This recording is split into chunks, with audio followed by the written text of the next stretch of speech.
While not all of these entries were great or even particularly good leading up to the finale, at least they had promise for an intriguing, terrifying, or simply insane third act that could ensure the whole exercise felt worth it in the end. Unfortunately, these climaxes only ensured these films collapsed in on themselves, serving up unconvincing twists, dishing out rushed reveals, and simply feeling lesser than everything that came before. With that in mind, I'm Sean Ferrick for What Culture Horror, and here are 10 recent horror movies ruined by their third act. Number 10. Maxine. Ty West almost delivered a great trilogy capping entry to his ex-franchise with Maxine, but ended up fumbling the ball hard right at the finish line. For its first two acts, Maxine is a stylish and brutal giallo homage which, while lacking the sophistication of predecessor Pearl, is a damn fun time regardless. But disappointingly, the whole serial killer storyline fizzles out, with a very underwhelming and predictable killer reveal, followed by a clunky shootout finale that feels totally at odds with the rest of the movie. Worse still, when the end credits roll and Maxine Minx has achieved her dream of stardom, it doesn't feel at all earned by what we've seen, ensuring the entire three-film journey lands on something of a bit of a bum note. Even Goth, who is so brilliant across the three films, clearly struggles to wring much worthwhile out of that flat third act, which was a massive shame. Number 9. Cobweb.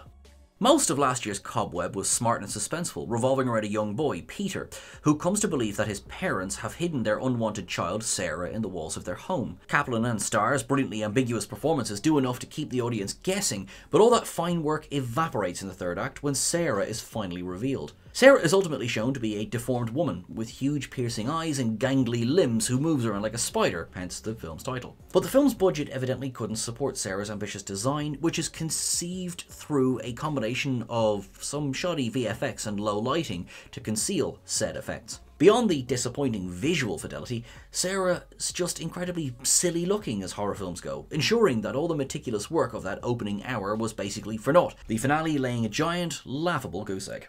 Number 8. Abigail.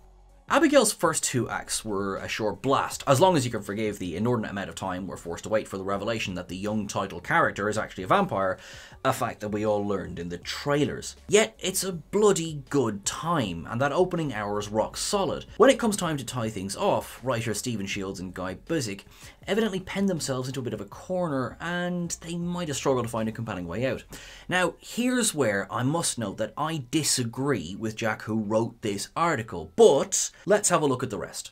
The unconvincing twists come thick and fast, with Kingpin Lambert is revealed to be a secret vampire, Frank then agrees to be turned into one out of nowhere, and Frank subsequently turns on Lambert and kills him. This prompts Abigail and protagonist Joey to form an uneasy team to kill Frank, after which we're treated to a Dracula in the form of Matthew Good cameo that was a little bit ham-fisted and feels like it was added in reshoots, even though, by all accounts, Abigail was inspired by the 1936 film Dracula's Daughter. Abigail's third act isn't boring, but it doesn't make a whole lot of sense. Where I will concede here is that the cameo by Matthew Good did feel a little bit out of nowhere, but at the same time, we had spent the entire film being told just how scary this character was. I feel this one is one that very much comes down to personal taste, and so thank you very much, Jack, for writing this entry, and I hope you won't mind me disagreeing a little bit. Number 7. Afraid. Now, to be completely fair to Blumhouse's AI-themed horror Afraid, it's not a particularly good film to start with. But in the very least, audiences held on to hope that the third act would deliver a deliciously campy finale as our human heroes face off against the now unfathomably powerful AI. But Afraid's third act is instead a rushed, scarcely comprehensible mess, hurriedly reintroducing characters who've been absent since the film's opening scene for a wildly convoluted reveal, bafflingly having the act of swatting saving the heroes from sure death, and then ending on predictable downer ending where the omnipotent AI wins. Director Chris Weitz races through all of this with the unfussed efficiency of someone handed an extra work task at 4:45 on a Friday, in turn depriving audiences who stuck with the film of an intriguingly heightened final reel that might have made it all actually worth it. On the other hand, given that the end credits roll at about the 75-minute mark, it's short. Number 6. Alien Romulus. Alien Romulus's third act is unquestionably the most divisive part of the movie, for after 2 reels of gut-wrenching suspense and solid character work, it becomes more typical Alien movie with some indulgences, shall we say. For starters, there's the fan service invocation of Ripley's iconic line from Aliens, "Get away from her, you bitch," which just felt shoved in there.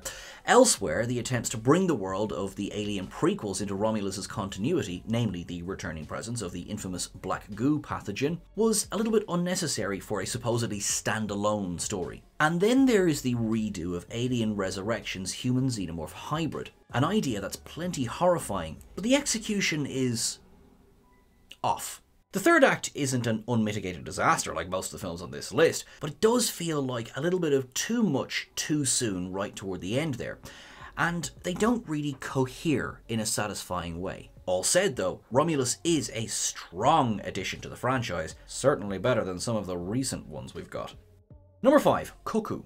Koku is one of the strangest and most polarising horror films of the year so far, albeit one which remains intriguingly strange for its first two-thirds. The issues arise when filmmaker Tillman Singer remembers he should probably explain the avalanche of very weird shit we've been subjected to for the last hour, and the revelations ultimately leave a feeling of, is that it? After learning that the terrifyingly hooded woman glimpsed throughout the film is actually a member of the human-adjacent species, the reveal of her true form is bit deflating. She's just a human-looking woman with dark eyes and a creepy mouth. Beyond all that, the suspense up to this point fizzles out in the final stretch amid a slew of unconvincing plot turns and muddled motivations, ensuring you're more likely to be frustrated than satisfied by how everything pans out. Koku is destined to endure as a beguiling cult horror regardless. It is a shame that the ending just left a little bit to be desired. Number 4, Humane. The feature debut of Caitlin Cronenberg, yes, daughter of genre legend David, certainly didn't leave viewers wanting for a provocative premise, taking place in the wake of an environmental collapse which prompts the world's governments to launch a euthanasia program as a means of population control. Humane focuses on one family reckoning with their father's decision to be imminently euthanized, and though this is good for an hour's worth of intense squabbling, the rushed, slightly confusing ending wraps everything up in an all-too-neat bow for a film that, up to this point, thrived on its frantic messiness. It's a vague cop-out of an ending that'll leave you questioning what you just watched in a bad way, undermining most of the tension leading up to it as well as the tenacity of its solid ensemble cast. Number 3, Night Swim.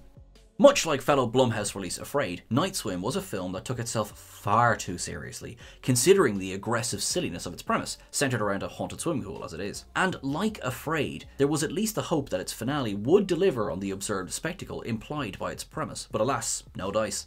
Rather than going all in on the central family seeking out a way to destroy the cursed swimming pool once and for all, Night Swim instead sticks the tediously self-serious course with a haunted father, Ray, ultimately sacrificing himself to the pool to stop it terrorizing the rest of the family. Yawn. It's all dull enough that even vastly overqualified actors like Wyatt Russell and Kerry Condon seem totally lost, a result of a potentially fun B-movie misguidedly trying to be a quote-unquote real horror film.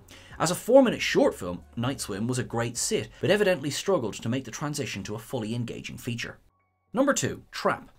M. Night Shyamalan's Trap certainly takes an unexpected turn when the psychological horror thriller shifts setting halfway through, as serial killer Cooper, aka The Butcher, manages to escape the concert designed to catch him by coaxing singer Lady Raven into helping him escape. The rest of the movie is effectively a cat and mouse game as Raven attempts to expose Cooper, one which becomes increasingly silly with each new turn of plot in its thoroughly daft third act. The utterly absurd finale sees Cooper evade a SWAT team that descends upon the house before it's revealed that Cooper's wife, Rachel, tipped the FBI off about him in the first place. Rachel then drugs a piece of pie she serves to Cooper, allowing him to be captured by the authorities.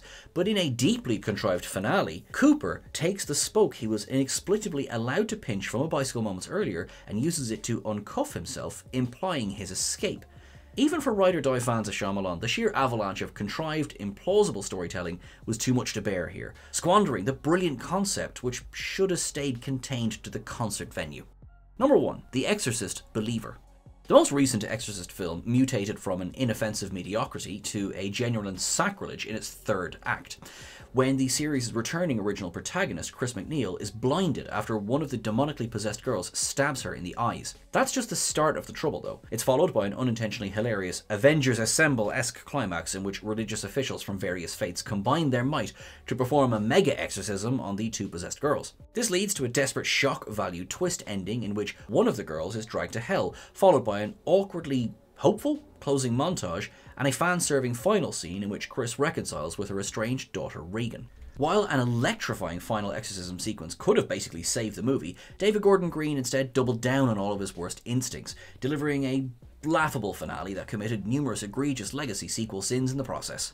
Thanks very much for watching our list today, folks. We hope you enjoyed it. Please check out the original article by Jack Pooley, which you can find over on whatculture.com. I've been Sean Ferry for What Culture Horror. Make sure you're following us at What Culture Horror. You are awesome. You are wonderful. I will chat to you soon.